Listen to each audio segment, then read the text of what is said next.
Assalamualaikum warahmatullahi wabarakatuh. Perkenalkan, nama saya Siti Fatmadewi dengan NIM 2311098. Baiklah, pertanyaan pertama itu, pada annual meeting World Economist Forum 2025 di Davos pada 20-24 Januari yang lalu membahas tentang transportasi oleh AI di segala era ini. Para pakar yang hadir menyebut bahwa era ini adalah era perubahan yang mendalam dan struktural. AI juga diklaim dalam waktu dekat akan memiliki kemampuan yang jauh melebihi manusia di semua tugas dan di semua bidang. Jika demikian, menurut Anda, apakah sektor pendidikan juga akan mengalami perubahan yang signifikan? Jelaskan pendapat Anda dengan didukung oleh teori ataupun artikel yang relevan. Baiklah, saya akan menjawabnya. Saya percaya sektor pendidikan akan berubah besar karena dampak transportasi kecerdasan buatan AI dalam waktu dekat ini. Dengan demikian, perkembangan teknologi sekarang, AI punya potensi untuk mengubah cara kita belajar, mengajar, mengelola sistem pendidikan secara keseluruhannya. Yang pertama itu adalah perubahan personalisasi pembelajaran.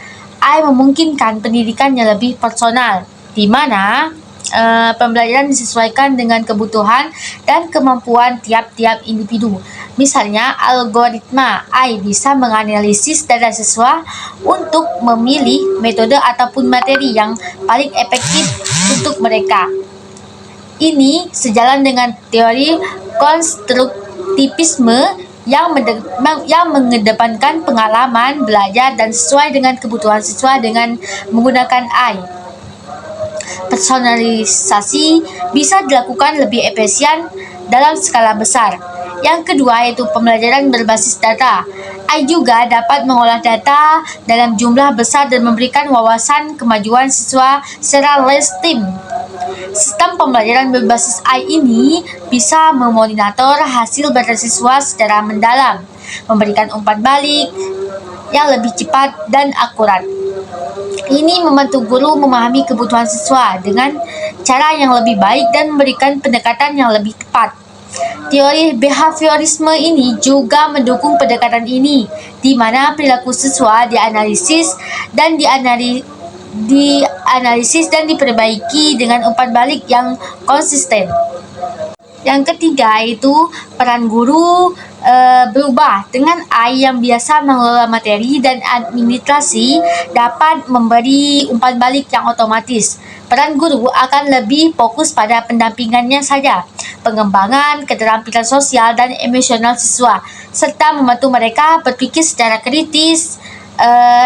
Ini juga sesuai dengan teori humanistik yang menekankan dan siswa untuk perkembangan pribadi. Jadi, guru bukan hanya penyampai materi, tetapi sebagai fasilitator yang membantu pengembangan potensi diri mereka.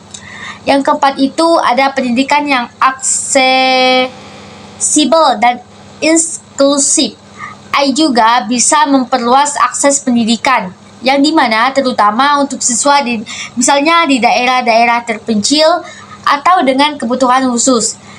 Dengan adanya teknologi seperti pembelajaran adaptif bisa membantu siswa pembelajaran dengan berbagai kemampuan dan juga dapat mendukung teori pendidikan inklusif yang menekankan bahwa setiap siswa, apapun latar belakangnya atau kemampuannya, berhak mendapat pendidikan yang berkualitas dan sesuai dengan kebutuhan mereka. Namun, AI ini memiliki potensi besar untuk merubah pendidikan. Ada juga tantangan etisnya dan praktisnya yang perlu diperhatikan. Misalnya, bagaimana data siswa digunakan untuk dilindungi, serta bagaimana memastikan AI ini tidak memperburuk ketimbangan, akses, ataupun kualitas dalam pendidikannya. Secara keseluruhan, AI juga akan mengubah banyak hal dalam pendidikan, mulai dari cara belajar hingga manajemen pendidikan. Namun, untuk memaksimalkan potensi ini, kita juga butuh perubahan dalam paradigma pendidikan serta persiapan guru dan infrastruktur yang memadai. Baiklah, pertanyaan kedua yaitu role play dan storytelling adalah salah dua dari banyak metode pembelajaran yang sering dipakai dalam pembelajaran pendidikan agama Islam dan budi pekerti. Dalam transisi kurikulum merdeka ke deep learning dengan kondisi di mana peserta didik dominan memiliki karakteristik generasi alfa. Menurut Anda, apakah metode ini masih bisa sering dipakai dalam pembelajaran PAI? Berikan pendapat Anda serta alasan yang ilmiah. Saya akan menjawabnya. Menurut saya, dalam transisi dan kurikulum merdeka ini ke pendekatan deep learning serta karakteristik generasi alfa yang dimana sangat dipengaruhi oleh teknologi.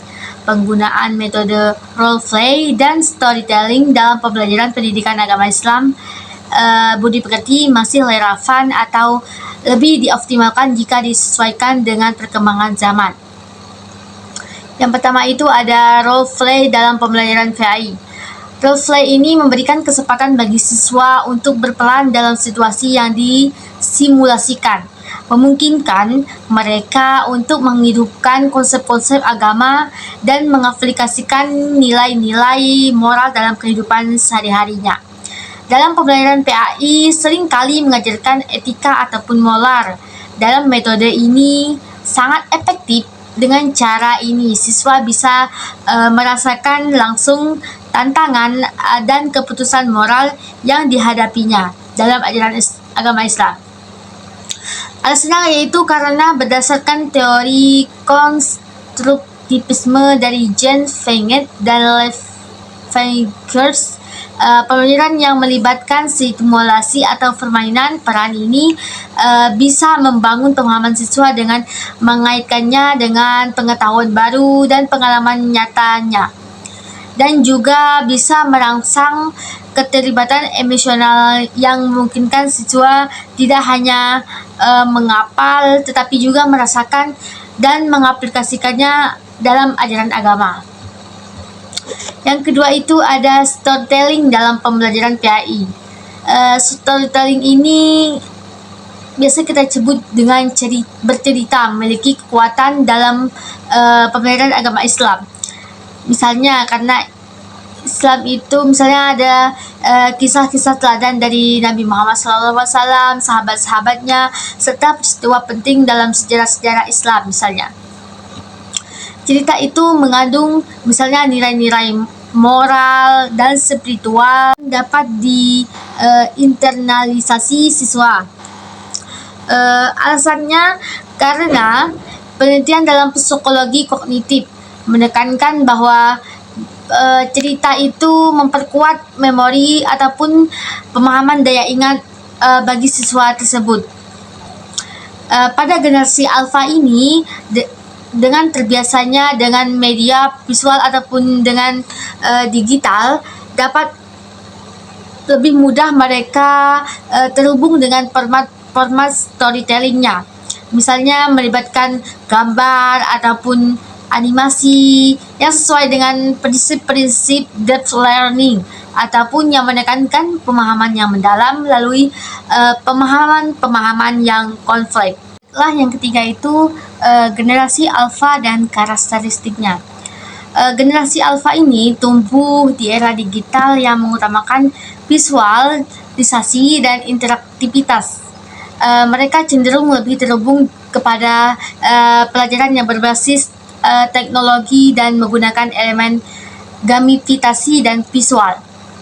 Meski demikian, role play dan storytelling tetap dapat digunakan sebagai cara untuk menghubungkan pembelajaran yang berbasis teknologi dengan nilai-nilai moral yang diajarkan dalam pembelajaran agama Islam. Alasannya bahwa generasi yang tumbuh dengan teknologi digital ini lebih cenderung baik dalam menerima informasi secara visual dan interaktif. Oleh karena itu, penetapan teknologi dan role play dan storytelling akan meningkatkan keterlibatan siswa dalam pembelajaran dan dapat dikaitkannya dengan deep learning. Deep learning ini lebih fokus pada pemahaman yang mendalam dan penerapan konsep dalam kehidupan nyata. Melalui role play dan storytelling, siswa dapat dilatih untuk berpikir kritis, memahami nilai-nilai agama, dan menghubungkan dengan perilaku sehari-hari. Dengan ini sesuai dengan tujuan deep learning yang mendorong pemahaman yang lebih mendalam dan aplikatif.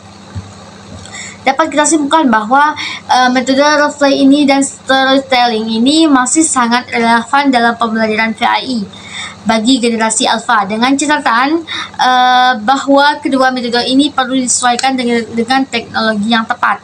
Penggunaannya dengan video interaktif, misalnya simulasi virtual dan animasi dalam kedua metode ini dapat meningkatkan keterlibatan dan pemahaman siswa.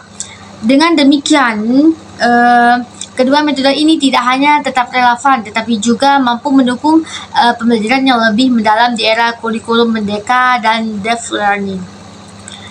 Baiklah, itulah yang dapat saya sampaikan. Kalau ada kata-kata yang salah, saya mohon maaf. Kepada Allah, saya mohon ampun. Wabillahi taufiq wal hidayah. Wassalamualaikum warahmatullahi wabarakatuh.